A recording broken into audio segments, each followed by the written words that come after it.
A mensagem de hoje se encontra no segundo livro de Samuel, capítulo 6, versos 1 a 15. Vamos orar. Senhor, a tua palavra é lâmpada para os meus pés e luz para os meus caminhos. Que tu, Senhor, estejas mostrando, Senhor, a cada um de nós a tua vontade através desta mensagem. Abençoa-nos, Senhor, dirige nossos passos e dá, Senhor, que compreendamos a tua palavra. Em nome de Jesus que te rogamos. Amém. A Arca da Aliança era uma caixa de madeira de acácia com 2 côvados e meio de comprimento e 1 côvado e meio de largura e de altura, coberta de ouro puro por dentro e por fora, com uma bordadura de ouro ao redor. Nela estavam guardadas as 2 tábuas da lei, a vara de Arão e um vaso de maná.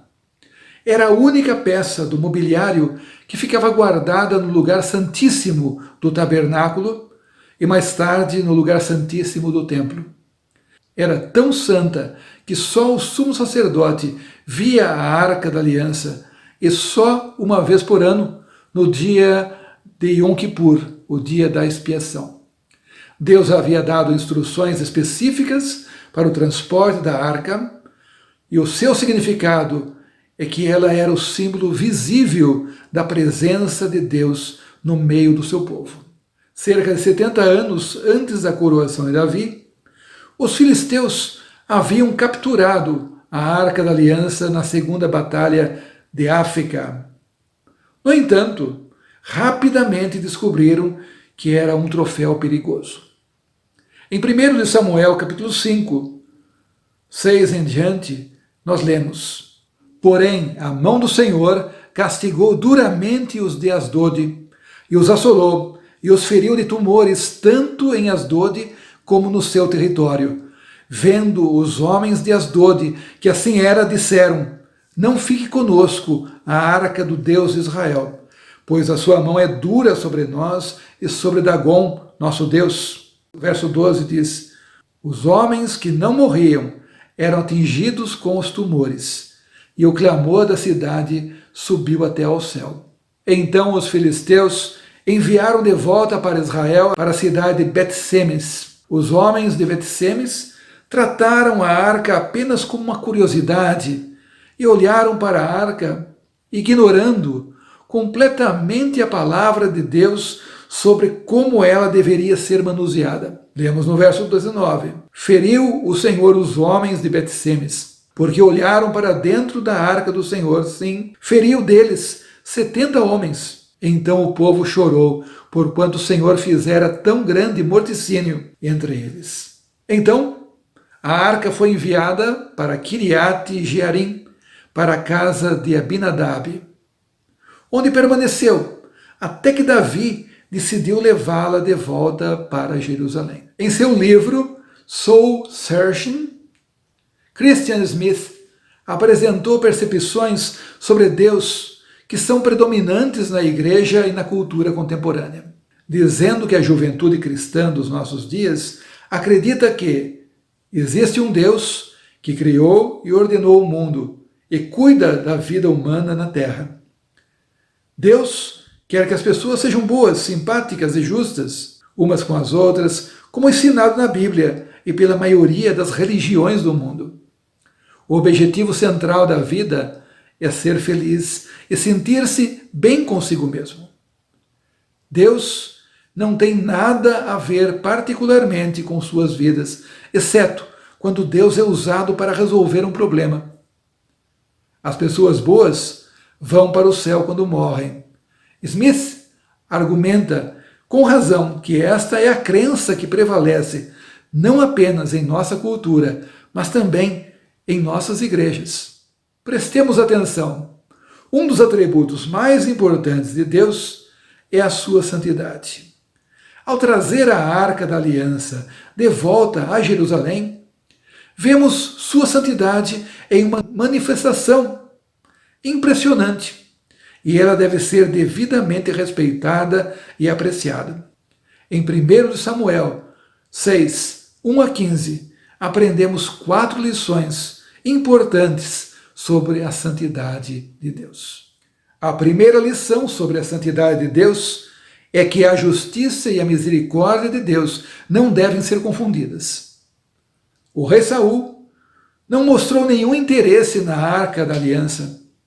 Ela ficou na casa de Abinadab durante todo o seu reinado, 42 anos, e ele não fez absolutamente nada para dar à Arca da Aliança o seu lugar próprio, central na adoração do povo de Deus. Negligenciar a Arca era negligenciar o próprio Deus, disse um comentarista. Era efetivamente negar tanto a supremacia da verdade quanto a misericórdia do pacto do Senhor. Enquanto a arca estava ausente do centro de adoração de Israel, a nação estava em uma condição de quebra do pacto com Deus. Davi não foi como seu predecessor, não foi como Saul. Davi queria trazer a Arca da Aliança para Jerusalém a fim de restaurar a adoração do seu Deus, o Deus da Aliança. Assim, ele reuniu representantes de todo Israel, uma multidão de 30.000, e foram buscar a arca em Kiriat Jearim, também conhecido como Baalá de Judá, para levá-la até Jerusalém. Davi quis que essa fosse uma ocasião muitíssimo especial. E eles carregaram a arca de Deus em uma carruagem nova e a trouxeram para fora da casa de Abinadab, que estava na colina. E Uzá e Aiô, os filhos de Abinadab, dirigiam a nova carruagem com a arca de Deus, e Aiô foi adiante da arca. Era um momento incrivelmente festivo, enquanto Davi e toda a casa de Israel celebravam diante do Senhor, com harpas, com saltérios, com tamborins, com pandeiros e com símbolos. Foi um cortejo maravilhoso, pois estavam com a Arca da Aliança, o símbolo da presença de Deus, todos a caminho de Jerusalém. Mas quando chegaram ao campo de descascar cereais que pertencia a Anacom, Uzá estendeu a mão para a arca de Deus e a segurou, pois os bois tropeçaram. Parecia ser a coisa mais certa a fazer, não é mesmo? Quem que iria querer que a arca acabasse caindo ao chão? Provavelmente ele a segurou com a melhor das intenções. Então, meus irmãos, estamos bastante despreparados para aquilo que vem no próximo versículo, que diz: então a ira do Senhor se acendeu contra Uzá, e Deus o feriu ali por esta irreverência. E morreu ali, junto à arca de Deus. O quê? Deus matou Uzá só porque ele impediu que a arca caísse no chão? Isso parece terrivelmente injusto da parte de Deus. Bem, quando olhamos cuidadosamente o texto, percebemos que Deus matou Uzá por sua irreverência, por sua falta de respeito, causa do seu erro, como encontramos no original hebraico, a palavra shal. Qual foi o erro? Na verdade, houve uma série de erros. De acordo com o livro de Números, capítulo 4, 5 a 15, a arca só poderia ser manuseada pelos coatitas, os filhos de Coate, que eram descendentes de Levi, pois a eles foi dada a responsabilidade de cuidar da arca. Portanto, primeiro, não temos confirmação de que Uzá fosse um coatita. Segundo, a arca tinha que ser coberta com pele de animais marinhos, pois até mesmo olhar para a arca levava à punição de morte. Terceiro, a arca deveria ser carregada pelos filhos de Coate, usando os bastões de madeira trazidos com a arca, e não carregada em uma carruagem. E quarto, Números 4,15 adverte quem carregasse a arca. mas nas coisas santas não tocarão, para que não morram. Uzá desobedeceu à ordem de Deus e pagou a respectiva penalidade. A reação de Davi a tudo isso foi como a de qualquer um de nós. Lemos no versículo 8: Desgostou-se Davi, porque o Senhor irrompera contra Uzá, e chamou aquele lugar Pérez Uzá até aos dias de hoje. Deus normalmente não responde ao pecado humano com a morte instantânea. Isso pegou Davi de surpresa e ele ficou furioso com a ação de Deus contra Uzá. No entanto, não é porque Deus nem sempre aplique a pena de morte imediatamente quando nós violamos a sua lei, que Deus estivesse errado ao fazer o que fez a Uzá. Quem trabalha com alunos, sejam eles crianças ou não, sabe bem sobre o que vou falar agora. Conta-se que um professor universitário deu a seus alunos o primeiro trabalho de sua matéria. Na data da entrega, cerca de 1/4 dos alunos não o entregaram. Ofereceram várias desculpas: a pressão dos exames, problemas de adaptação à faculdade, problemas em casa, e assim o professor deixou que entregassem depois. Os alunos elogiaram o professor como um grande mestre, misericordioso. A mesma coisa aconteceu quando do segundo trabalho, com a diferença de que o professor avisou que esta seria a última vez que os trabalhos seriam aceitos depois do prazo. Na terceira vez, ele cumpriu sua ameaça. E quando aquele 1/4 da turma apareceu sem a tarefa cumprida, ele deu a todos aqueles alunos um 0. A reação deles foi imediata. Isso não é justo, mas é claro, foi justo. Seria justo ter dado um 0 quando o primeiro trabalho havia sido entregue com atraso. O professor tinha demonstrado misericórdia e os alunos começaram a tomá-la como certa e a presumir a sua bondade. É a confusão entre justiça e misericórdia que nos fazem colher de horror quando lemos a história de Uzá. Ficamos ofendidos porque achamos que Deus nos deve misericórdia perpétua. Deus é paciente conosco. Devemos levar a sério a advertência que Deus faz através de Uzá. Portanto, queridos ouvintes, nunca confundamos a justiça e a misericórdia de Deus. A segunda lição sobre a santidade de Deus é que o medo vem depois de um fracasso da fé. Lemos nos versículos 9 a 10. Então Davi ficou com medo de Deus, o Senhor, e disse: E agora, como é que poderei levar comigo a arca da aliança? Assim, Davi resolveu não levar a arca para a sua cidade de Jerusalém. Em vez disso, ele mudou de direção e a levou para a casa de Obed-Edom, que era da cidade de Gate. O temor de Davi a Deus não foi um temor reverente, um temor próprio. Ele decidiu abandonar o seu projeto de levar a Arca da Aliança a Jerusalém. Ao invés disso, estacionou a arca na casa de Obed-Edom e voltou para Jerusalém. O medo veio depois de um fracasso da fé. A fé de Davi fracassou porque ele não obedeceu à vontade revelada de Deus. Davi decidiu colocar a arca em uma carreta nova, porque as coisas agora eram modernas. Carregar a arca à mão era visto como algo antiquado, de séculos atrás. Agora eles tinham carretas modernas que podiam tornar a viagem muito mais fácil e rápida. Mas, queridos irmãos, não temos qualquer mandato ou autorização para fazer o que é contrário à vontade revelada por Deus, revelada em sua palavra.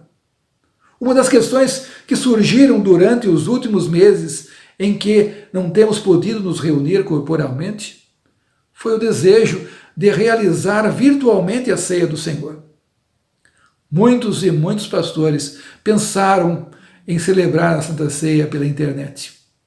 Entretanto, a palavra de Deus é clara: quando diz que Jesus instituiu a ceia do Senhor com todos os participantes e os elementos fisicamente presentes no mesmo local.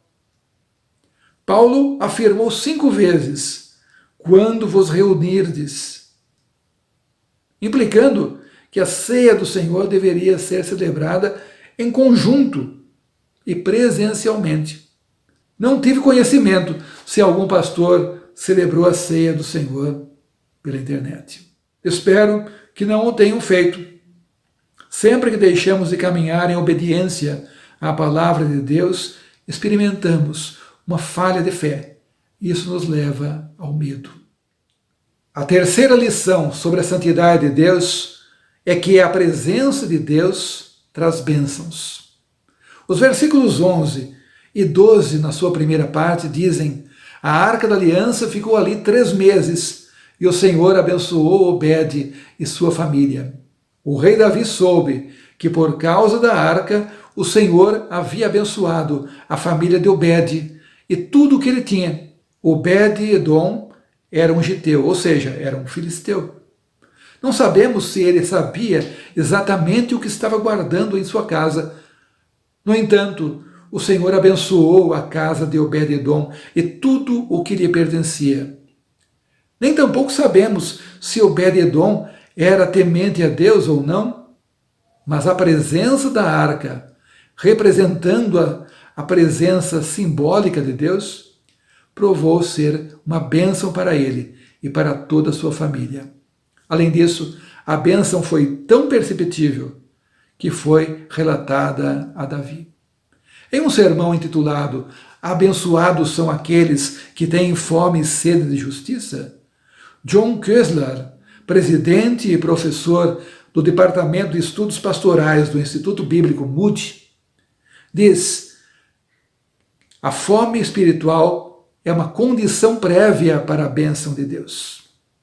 Ele conta uma história de quando ele era criança. Sua mãe o levava com ela quando saía visitar os seus amigos. Sentado no sofá ao lado dela, com as mãos dobradas no colo, ouvia as conversas sem sentido para ele quando pequeno. E isso era uma experiência extremamente enfadonha, monótona. Até que, em algum momento, o anfitrião acabava por quebrar a monotonia e perguntava a John se ele queria algo para beber. Ele ansiava muito por aquele momento. Infelizmente, sua mãe tinha uma regra básica de etiqueta, sempre que fossem fazer uma visita.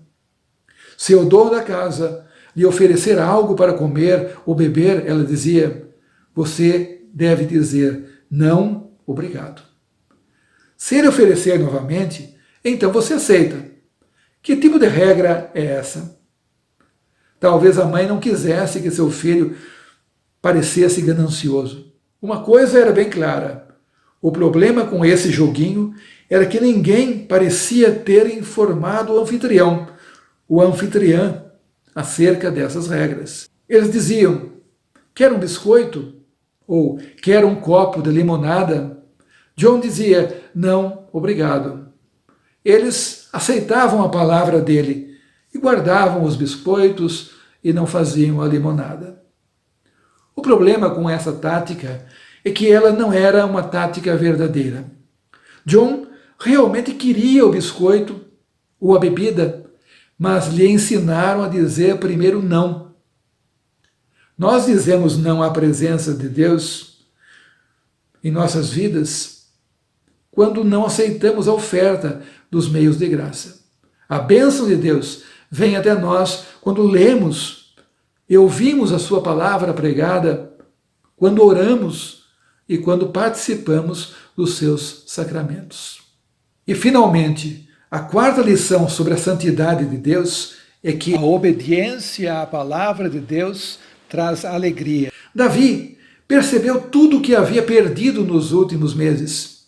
Então, tirou a arca da casa de Obed-Edom e, com uma grande festa, a levou para Jerusalém. Depois que os homens que carregavam a arca deram 6 passos, Davi ofereceu a Deus em sacrifício um touro e um bezerro gordo. Davi, vestindo um manto sacerdotal de linho, dançou com todo o entusiasmo em louvor a Deus, o Senhor. E assim, ele e todos os israelitas levaram a Arca da Aliança para Jerusalém, com gritos de alegria e sons de trombetas. Desta vez, Davi fez com que a arca fosse levada corretamente. Após apenas 6 passos, ele suspendeu os procedimentos para oferecer um sacrifício a Deus. Muito provavelmente, seu sacrifício foi uma confissão de seu pecado, assim como uma ação de graças pela misericórdia contínua de Deus. Desta vez, Davi estava seguindo os preceitos de Deus, estava obedecendo à vontade revelada pelo Senhor, estava fazendo o que Deus havia instruído sobre como a Arca da Aliança deveria ser transportada. Quando obedecemos à palavra de Deus, nós nos enchemos de alegria. Portanto, tendo analisado o incidente de Davi e a arca em 2 Samuel 6, 1 a 15, prestemos atenção ao dever que Deus exige de nós.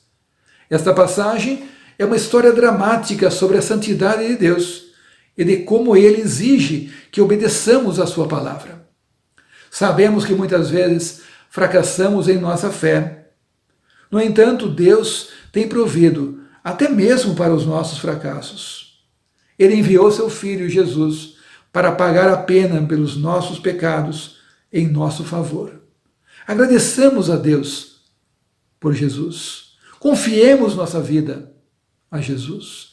Arrependamo-nos dos nossos pecados e mostremos a nossa gratidão a Deus pela salvação, cumprindo o dever que Ele exige de nós. Amém.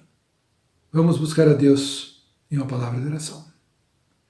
Excelso e querido Deus, te agradecemos, Senhor, pela Tua presença conosco.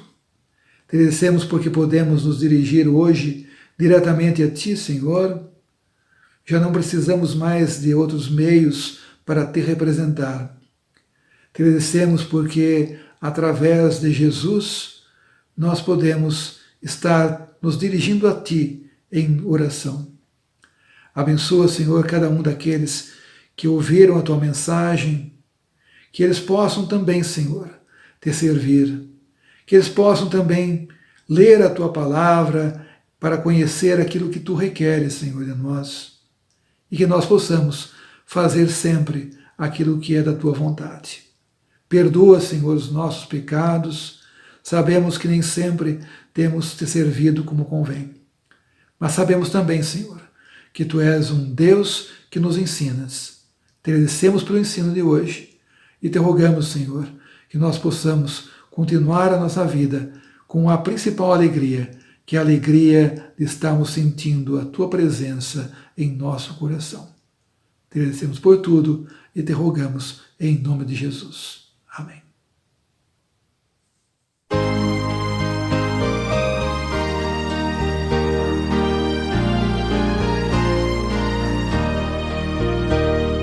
Se nos cega o sol ardente, quando visto em seu fulgor, quem contemplará aquele que do sol é criador? Patriarcas não poderão o seu rosto contemplar, nem Adão chegou a vê-lo antes mesmo de pecar. Luz perante a qual é trevas, mesmo o sol a fulgurar, nossos olhos pecadores não Te podem contemplar. Fogo em cima da arca santa, sarça ardente do Sinai, são figuras dessa glória do Senhor eterno Pai.